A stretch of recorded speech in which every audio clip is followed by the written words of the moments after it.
Hello and welcome to the Learn Live channel and today's Safe and Sound broadcast. Safe and Sound is a project set up by Staffordshire Fire and Rescue Service with the aim to support communities to make informed and positive lifestyle choices, improving their health, safety and well-being, with some safety tips and tricks as well. This project runs a variety of interactive and practical workshops for people of all ages and is delivered by multiple partners and agencies such as Staffordshire Safer Roads Partnership, Network Rail, Staffordshire Fire and Rescue Service, GIST, Tamworth Borough Council and HMB Training. But first, before we begin, please remember that if you have any questions, please use the live chat facility next to the video player. If you leave a question on the chat, one of our speakers will get back to you as soon as possible. So now I'll be handing over the rest of the broadcast to Paul Carter. Paul works for Staffordshire Fire and Rescue Service within the Safe and Sound project. Over to you, Paul. Thank you, Stuart. Hello everyone, welcome to Safe and Sound. Thank you for your continued support over the last 5 weeks and for all your questions. Special thank you this time to everyone at Learn Live for all their help putting these programmes together every week. This week we have, in no particular order, the GIST team, Network Rail, HMB Training, Staffordshire Fire and Rescue Service, Tamworth Borough Council and Staffordshire Safer Roads Partnership. As usual, I'll be asking you a question after each topic and ask that you put your answers in the live chat area of the screen. I'll give you all the answers at the end of the programme. So, here we go. First up, Ken, another of our very special volunteers, talking about safety in the kitchen.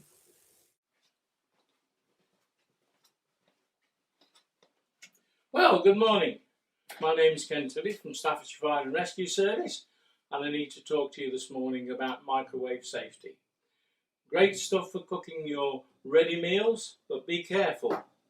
If you buy a ready meal that is in a tin foil base, like that, please do not put it in there to cook it. It has to be cooked in a normal oven.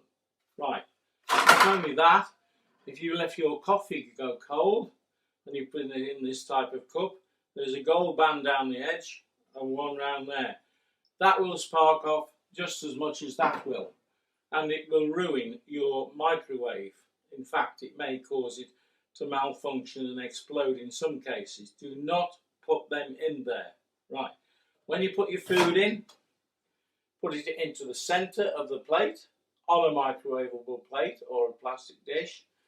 Put that together and then press your buttons. When you go to bed, make sure that you switch the microwave off. When you get up in the morning, switch it back on. There we go, and you'll be ready for have your breakfast. I look forward to seeing you again. It's been very nice to talk to you again. Please stay safe and sound.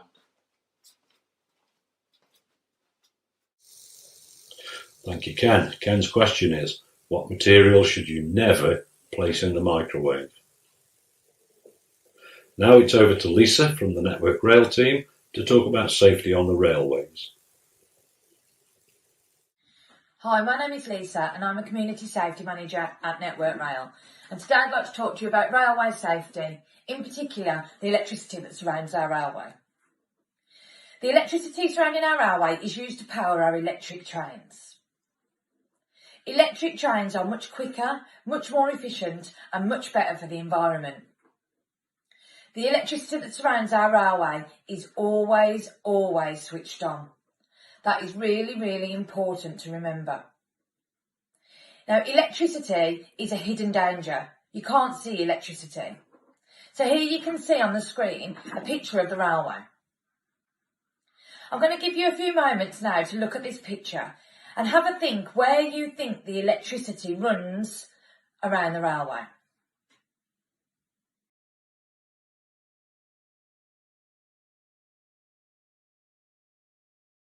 Okay, so you've had a chance to have a look. Here now you can see all the red lines are where the electricity runs around our railway. The overhead lines carry 25,000 volts of electricity. That's over 100 times the electricity powered into your homes.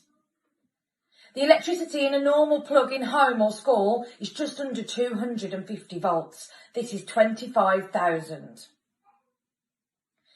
Follow on round the signalling location case. That controls, well, as all the power cables that control our signals. They're like the traffic lights on the railway. That signalling location case contains 650 volts of electricity that's always switched on. There is 25,000 volts of buried cable underneath the ground, always switched on. And in some places we have a third rail, 750 volts of electricity, always switched on. I wouldn't fancy walking across there. As well as all that electricity, we also have the dangers of the trains running themselves. The overhead lines that I mentioned that contain 25,000 volts of electricity. You'll see them running up above. Have a look next time you're at a train station. Now you're very safe standing on a platform waiting for your train. You are not safe if you put yourself close to those wires. You are not safe if you climb on top of things at a train station. You are not safe if you're dangling your legs over bridges. Because if you are on a bridge, it means the overhead lines are running underneath you. You should never throw anything off a railway bridge. If something does go over the bridge and touches the overhead wires, that electricity could then transfer back to you. But it could also cause a lot of disruption down onto the railway tracks if something's thrown down there. So please never throw anything onto the railway.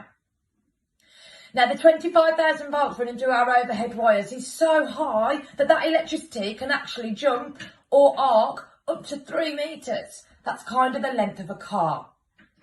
That means you don't even need to touch the overhead lines to come into contact with that 25,000 volts. For anybody that's watching the broadcast today, age 11 plus, please visit our anti-trespass campaign, You versus Train. You can find that at www.uvsversustrain.co.uk. This shows some real life stories of children or people that have trespassed onto the railway and their lives have been changed forever. As I mentioned, those videos are for age 11 plus. The Track Pack. Staying safe near railways. Hi, I'm Ella and this is my brother Jack. We live near a busy railway line, which is pretty cool. But railways can be dangerous too. We call ourselves the Track Pack because we like helping our friends and family learn how to be safe around railways. How about joining the Track Pack and learning how to stay out of danger? Come on!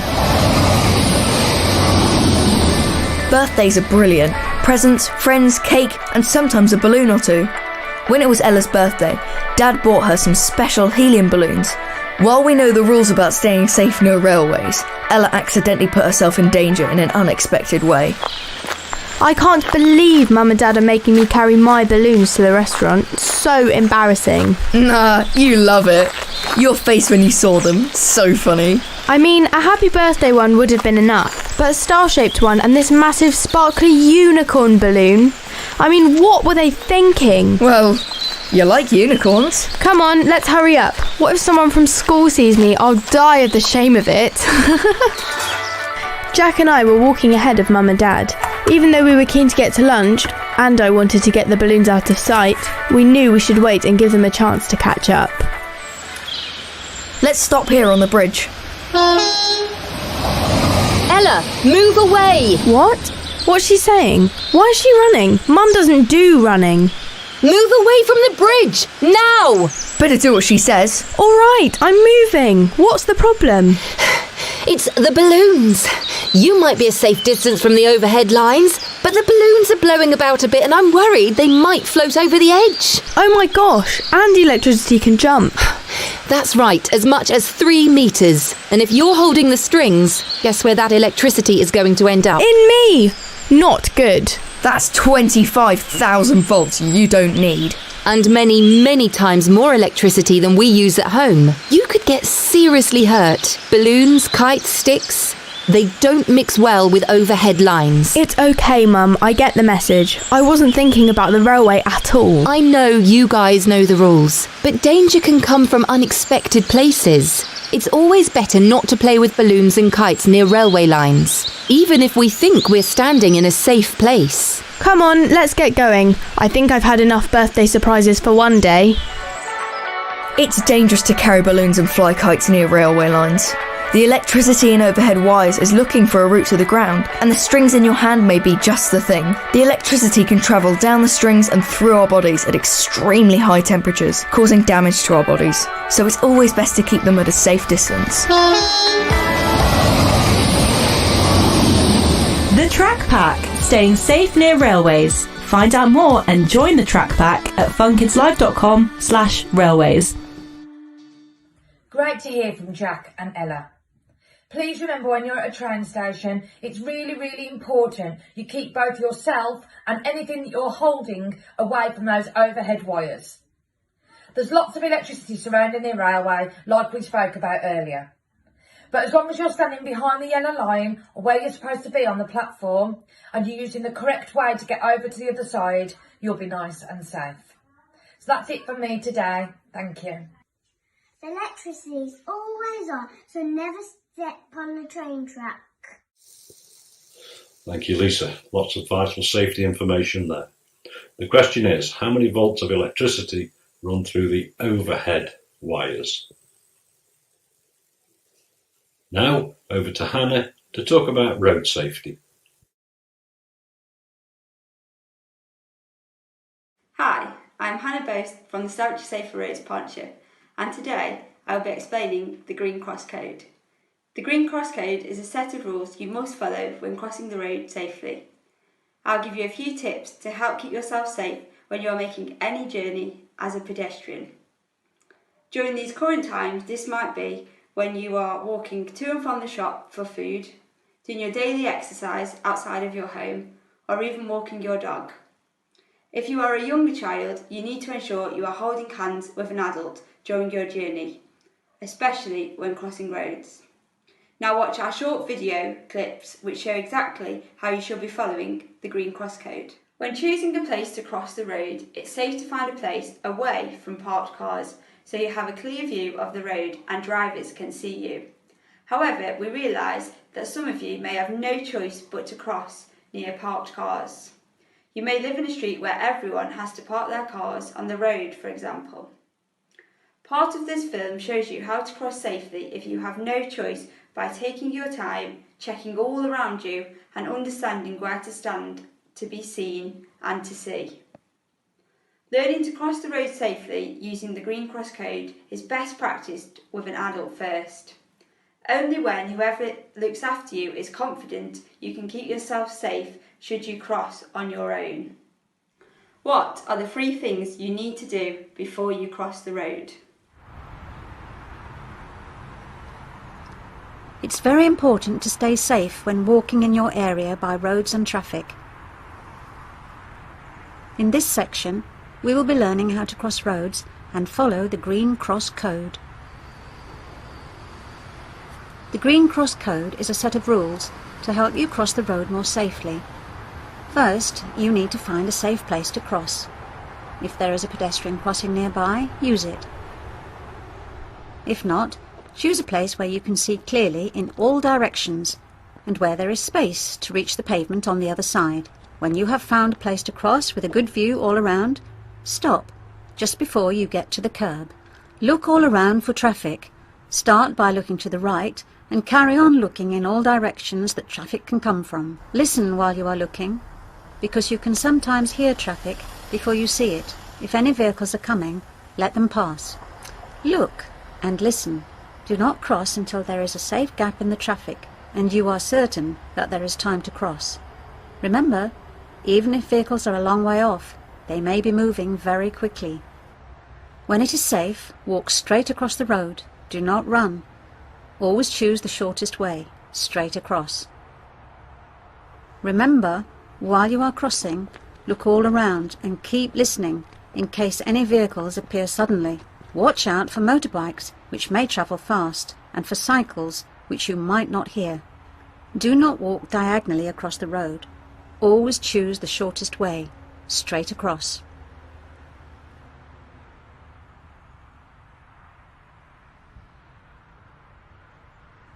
At a T-junction, you will need to turn to look over your shoulder to see if there is any traffic coming from behind you.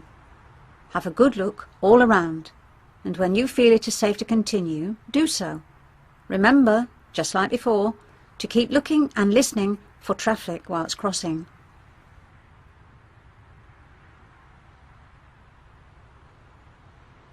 At a crossroads, never cross diagonally across the middle. It is always safer to cross twice, using the shortest route across the road.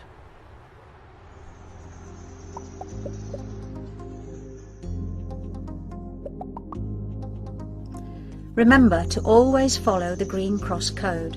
First, find a safe place to cross. Stop just before the curb, look all around and listen for traffic. When it is safe, cross quickly, straight across. Do not cross diagonally. Keep looking and listening. Always use the green cross code. Stop, look and listen. Remember, at a T-junction, you will need to look all around, including behind you, for traffic. Only cross when it is clear in all directions. At a crossroads, never cross diagonally.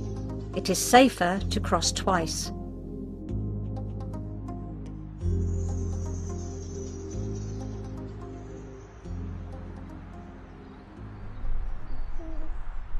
Always try and find a crossing place away from parked vehicles, because they can block your view of the road and a driver's view of you. If you have to cross by parked vehicles, this is the way to do it safely. First, choose the best place. Find a gap that is big enough for you to get into, but not so big that a vehicle can pull into it. Check carefully that all the cars you are by are not about to move. Also, check that there isn't a vehicle opposite the gap. Stop at the curb by the left-hand car. Look and listen for any traffic coming, although you may not be able to see very much from where you're standing. When it is safe, walk to the outside edge of the car and stop. Look all around and listen. If there is any traffic coming, step back to the pavement. This keeps you away from the passing traffic and lets the driver know you are not about to cross the road. Once you think it is safe, walk back to the outside edge of the car and stop. Look all around and listen. When it is safe, walk straight across the road. Keep looking and listening while you cross.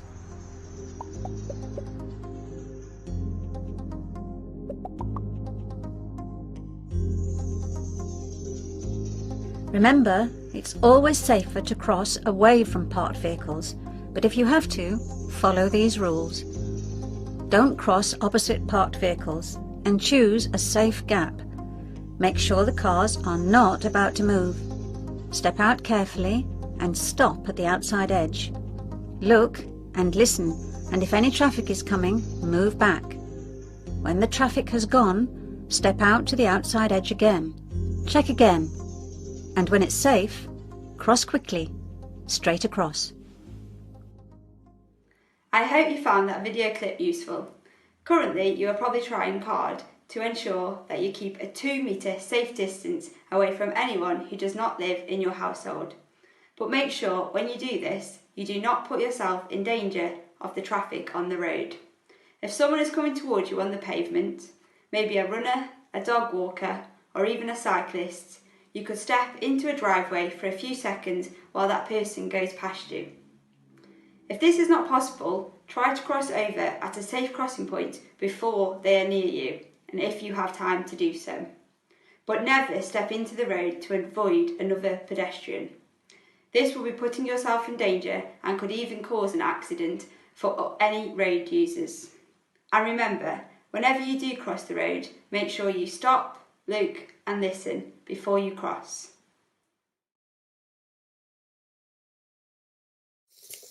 Thank you, Hannah. The question is, what are the 3 things you need to do before you cross the road? And now over to Heather to talk about using a defibrillator. Hi everybody, welcome back to the session about first aid. This week we are going to go through a defibrillator. A defibrillator, what it does when somebody is not breathing, it shocks their heart back into rhythm. So what it does, there are 2 pads, so apply the 2 pads. So the heart's here, one goes here and one goes to the side. And what it does, these 2 pads talk to one another, and it establishes whether there's any heart rhythm in the heart. If there is no heart rhythm and it's out of rhythm, these 2 pads talk to one another and send a shock into the heart, and it puts it back into rhythm. So here's mine. This is just a training one that I use on my training courses. And what this does, so it doesn't give out a shock, but it does imitate what exactly does happen within a real live defibrillator. Now these are kept in a yellow box. A yellow box, and these sometimes a yellow box if they're on the outside of a building. If they are within, my local Tesco have them, and they're right next to the customer services, pubs and clubs, community centres, churches, schools have them. So if your school has one, I know a lot of schools now are trying to raise funds to actually have one of these in their school. So that is what a defibrillator looks like. So somebody's not breathing, you called 999. What 999 will do is somebody's in your household is able to go and fetch a defibrillator. They will tell you where your local one is and give you the code to get into the defibrillator box. Now, when we open, so we come home, we've opened up the defibrillator. In this package, you will get a set of pads. You'll get like a little package, and in that package, you will get a cloth to make them dry. So if they are wet, then you've got a cloth at hand to make them dry. You will have a CPR mask in there. You would have a razor. Now, if they have got hair, body, chest hair, then that needs to be shaved away, because that hair will act as a barrier and it'll act like a form of garment. What we need to do is take that garment away, which is the hair, so these pads can stick skin to skin. So if there is any hair there, it'll act as a barrier. There, and then that's it. So there's 4 items. There's a razor, scissors. So scissors to cut up the material, your clothing, because these need to be skin to skin. They won't work on clothing. There will be a cloth, and there will be a CPR mask in the package. When you have received and brought home one of these machines, life-saving machines, what will happen is that you need to switch it on straight away. Somebody will be doing CPR, and when they are doing CPR, we try and minimise any interruption to CPR as much as we can. Once CPR is being commenced, you come home, this arrives, you switch it on, and you just follow the instructions, and they're dead easy. Where these pads go, so there's instructions on these pads, and they show you the picture where to put the pads onto the casualty. What we would do is strip off the clothing. Somebody will stop that CPR, and then we attach the pads on. Now what I'm going to do next is I'm going to switch on my defibrillator. On the defibrillator, they may look differently, different sizes. These pads might be actually fixed to the machine, but they all do the same. They all got an on switch. Majority of them are, unless they're fully automated. If they're fully automated, they won't have a switch, but majority of them do have a switch, an on switch. They'll have, some will have, some will have a child setting. If it has got a child setting and you are a child, then you can press this button, and then they'll have a shock button. Under any circumstances, you can't give anybody a shock. If this is not flashing, you can never give a shock. You can't give it wrong. So if you have put the pads on and you press that button, it won't give out a shock at all. Only when it flashes, so you can't go wrong. And if this machine doesn't detect a heart rhythm that's unstable, so if it detects a heart rhythm, it won't give out a shock, and it won't give out, you can't give out a shock either. It is a really, really good machine. They are life-saving equipment, and they're easy to use, and because they save lives, so within 8 minutes you've got 64% chance of this working. So it's very, very good life-saving equipment. That's why they're coming popping up everywhere. So your homework is, if you don't know where your nearest one is, when you're having walks or you're going to the shop, your mum and dad, whoever does the shopping, can go out and see if they can find any, and they can come home and tell you. So they are out and about a lot. So I'm going to switch it on and I'm going to follow the instructions. Okay. Adult patient. If the patient is a child, press the child button. Remove clothing from the patient's chest. Remove clothing. Remove packet and apply pads onto patient's bare skin. Okay, so that's my first Apply pads as shown in the pictures. And we rub firmly in the middle of the pad. Remove packet and apply pads onto patient's bare skin. Press pads firmly on skin. Okay, so I've done that. Apply pads as shown in the pictures.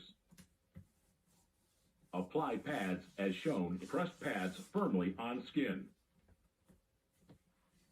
Do not touch the patient. So analyzing put them heart firmly. rhythm. Now I have to move away Do from not the touch casualty. the patient. Analyzing heart rhythm. Shock advised. That's establishing if the heart's Do not beating. touch the patient. Everyone clear. Press the flashing shock button.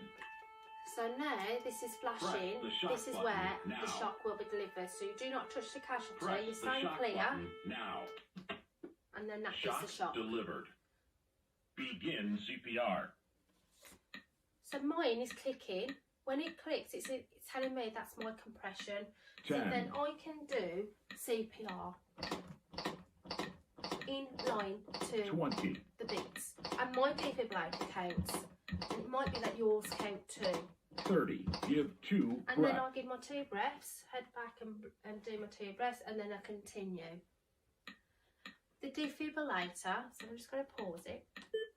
The defibrillator will continue. So you keep on following the instructions. Every time it clicks or every time it bleeps or flashes, you do a compression. We do 30 compressions and 2 breaths, 30 compressions and 2 breaths. And we keep on going until the defibrillator interrupts. And the defibrillator will interrupt roughly at about 3 minutes. So after the 3 minutes, we will follow the instructions. So it'll say stand clear, do not touch the casualty, analysing body rhythm, do not touch the casualty, and then it'll say shock is required, and then the shock button will flash again for us to do another shock. Hopefully the casualty will respond quite quickly to the shocks. If there is a child at home who is not breathing, then we can still use a defibrillator on them. The only thing with the defibrillator pads is that they're too close together to the heart. So when I put one here and I put one here, the shock is the pads are too close together and they're just not in the right place. So what they recommend for children is one on the front, and then what we do is one on the back, in the middle of the shoulder blades, on the back. And then, well, what we should do is roll them forward, and we use 2 people to help us. So one on the back between the shoulder blades, and then one on the front. And then we follow the same instructions as we would do with an adult. And we keep on going with the defibrillator and with our CPR. And then the ambulance should hopefully arrive very, very soon. So I hope that was informative, a little bit more information about what a defibrillator is and what it does and actually what it sounds like. And people think these are really scary and we're not going to touch them. You don't have to be first aid trained, anybody can use them. They're accessible for everybody in the community and they're foolproof. You can't go wrong with them, they're really easy to use. So hopefully you've enjoyed that video, a little bit more about defibrillators and you know how they work. Okay, see you soon. Thank you, Heather. Most informative. The question is, do you have to be first aid qualified to use a defibrillator? And now over to Andrew, talking about internet safety.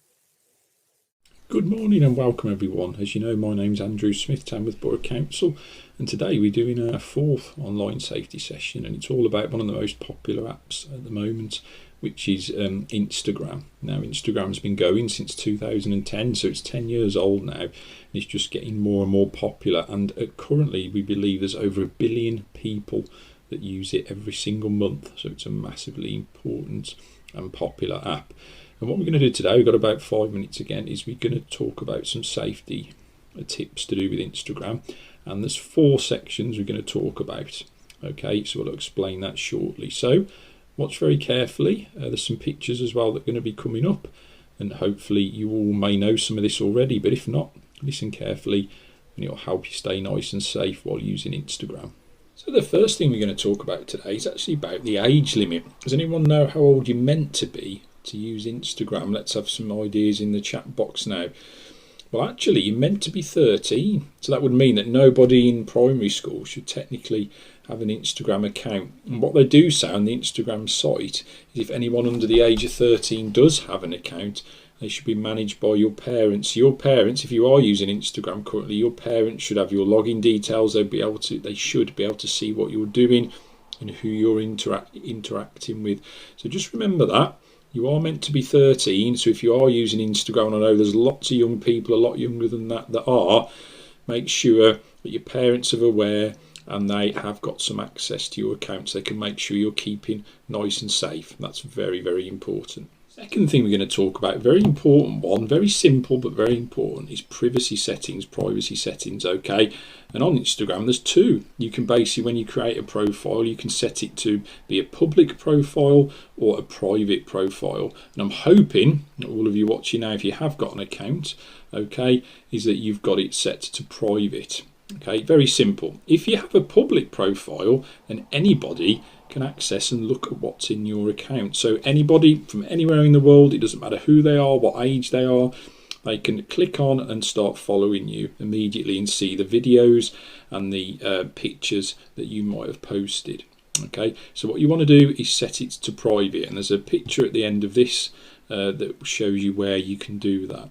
Okay, and by setting it to private, that means that anybody that tries to follow you on Instagram will have to have your permission. Okay, so you will get an email, you will get an update, a request to say that this person wants to follow you, and then you get the option of looking to see who that person is at their profile first.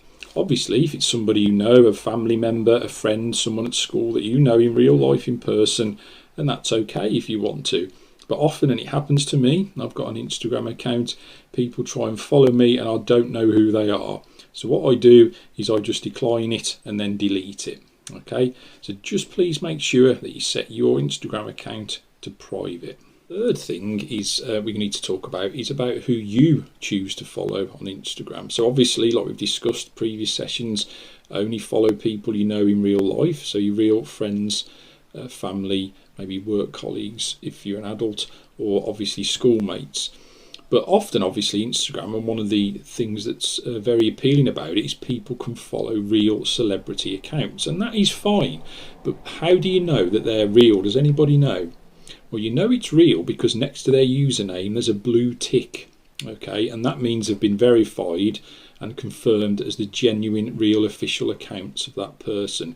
If they haven't got the blue tick by it, they could be anyone. Somebody could have made one up about that particular celebrity, band, footballer, whatever, and it might not be the real one. So you need to make sure it has the official blue tick, and that's okay.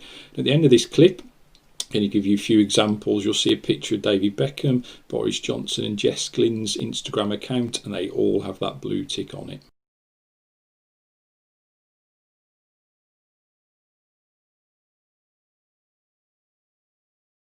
And the final thing to quickly mention is just be careful about how long you spend on Instagram, because studies show it's one of the most addictive sites with TikTok. So just make sure that when you're using any social media site, you are having breaks, you are doing other things as well. Even at this time we're in lockdown, you are speaking to people, you are doing other things. Try not to spend too much time on one particular app. Anyway, I hope you've enjoyed the talk today. Next week we'll be talking about Facebook, which obviously another very popular app. So I'll look forward to seeing you then. In the meantime, stay safe, take care, and you can go on this site and watch this again on Friday if you choose to.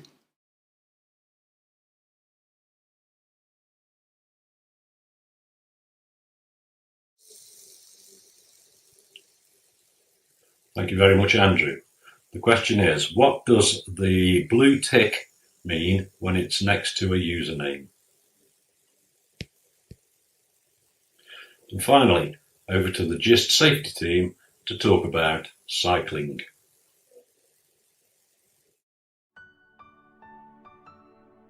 Hello and welcome to the GIST workshop.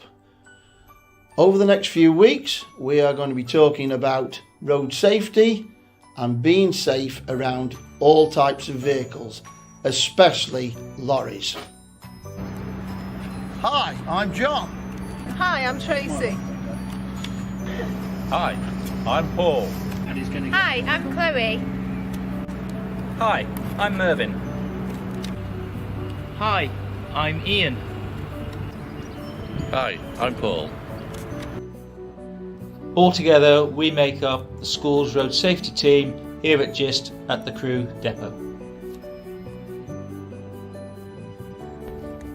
Hi, I'm Mervyn, and our workshop this time round is talking about cycling on or near the road. How do we make sure we keep ourselves as safe as possible? Firstly, we must make sure we are dressed correctly. Here we have a picture of Chloe. Do we think she is dressed correctly?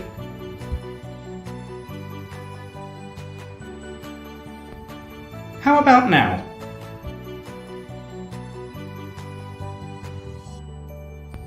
Isn't she missing something?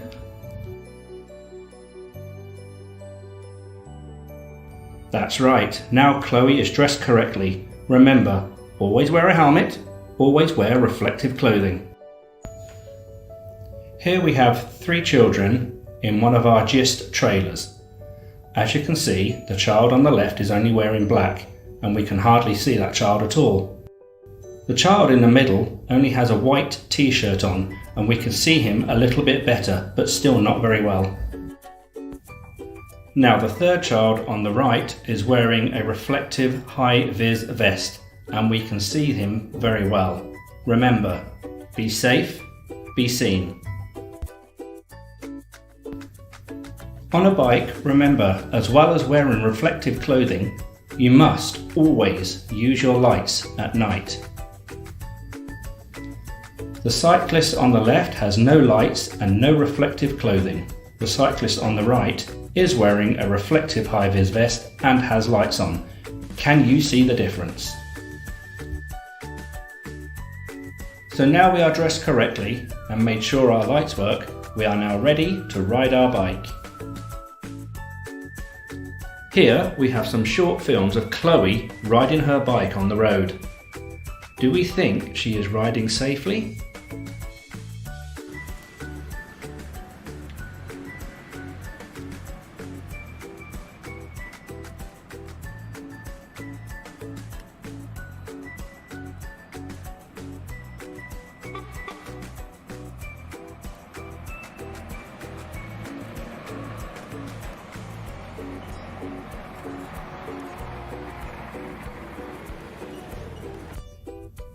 No, Chloe is not riding safely. How about now?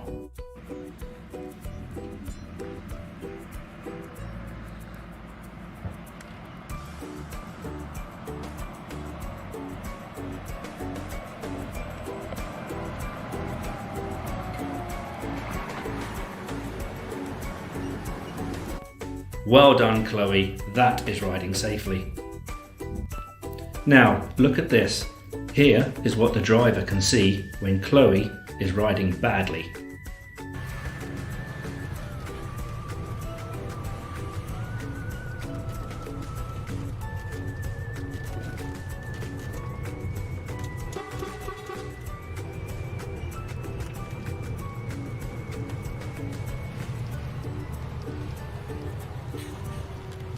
And now look what the driver can see when Chloe is riding safely.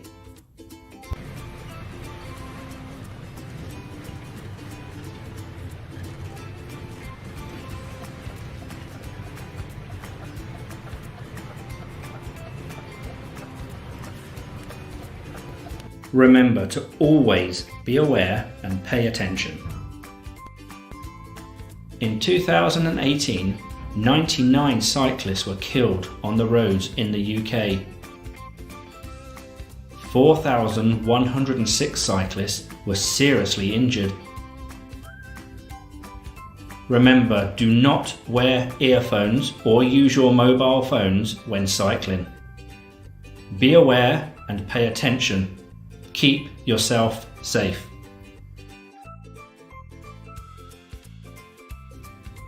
Being seen and staying safe. Which of the cyclists here can be seen by the driver?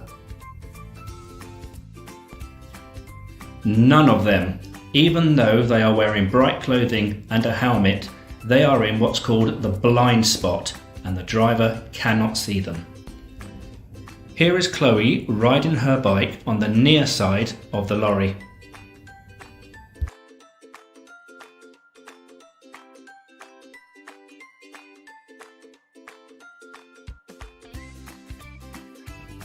Now here's Chloe riding her bike on the driver's side of the lorry.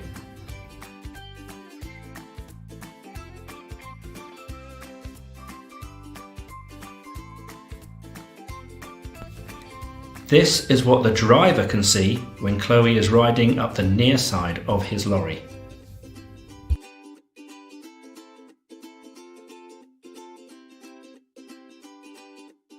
And here is Chloe riding on the driver's side of the lorry. Now, can he see her all the time, or does she disappear into a blind spot?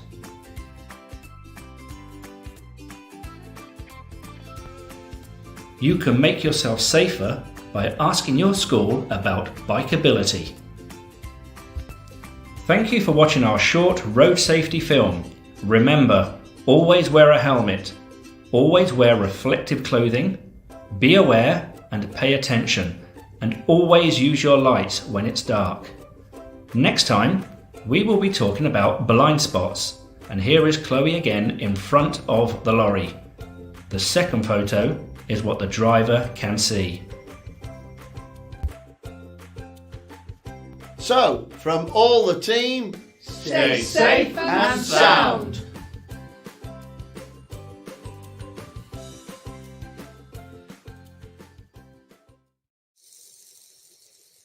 Thank you, team. The question is, why is it so dangerous to ride bikes down the near side or curb side of a large lorry? Thank you very much to all our presenters today.